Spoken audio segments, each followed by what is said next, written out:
Okay, welcome back. This time is assignment 7, part 2. Okay, the first question is using random numbers to find the value of pi. Okay, there involves some math here. Um, it took me some time to understand, but that's not the point here. The point is using the random method, I believe, library inside of the Python. So what do we do is here we input random library, and we're gonna briefly go through the math. Is we're gonna calculate two random numbers, x and y.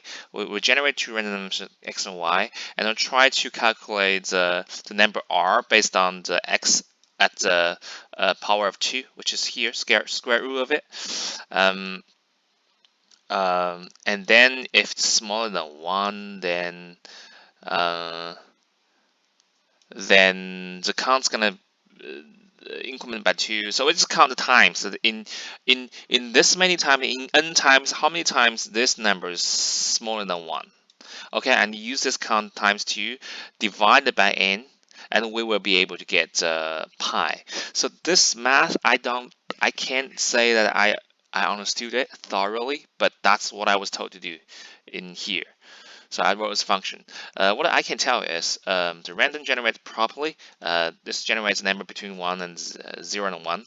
And this number, the bigger this number is, the more accurate the pi is. So if, let's say, give it 100, then it's going to be, you know, something, but not totally accurate. Let's say 500, probably better, but it's just the opposite chance. Oh yeah, it's much better, 3.14. Okay, but it's not like consistent though. But it's fine. So you see, they have some deviation here. However, if we put a relatively big number, let's say 50k, I think that's relatively big number. So we can get a relatively stable number, 3.14, 3.13. So roughly good number. So the more case we're running, the better we're getting to our pi. So yeah, math wise, I can't do much about it, but that's the function.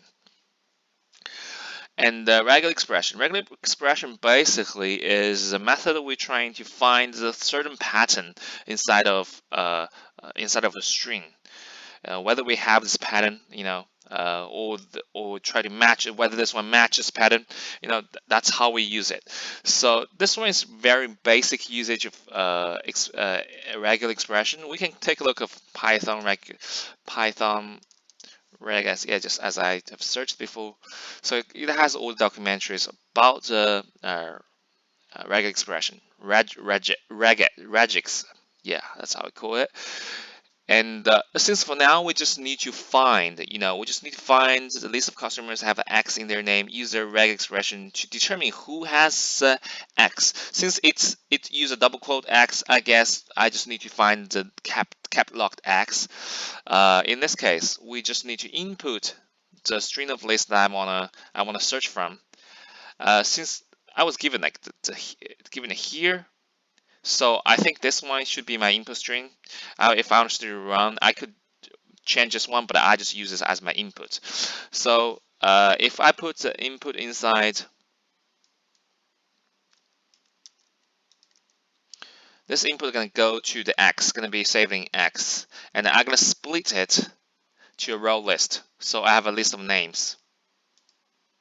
Oh, sorry. I should have done that. Never mind. Let's do it again. Oh, X crashed. Um, Okay, let's just run this function in another, runnable assignment. Let's go to Exercise 7. It's the same thing because that one's crashed. So we run again. Input the name. So as we did here, we just copy this name here inside, and not this one. You here, and then we press enter. It will extract the name because it first will split them by the column space, and in this case we will have row list. Let's print row list so you know what I'm talking about. So we'll split them to a list of names. Get this data, run it. Okay, run.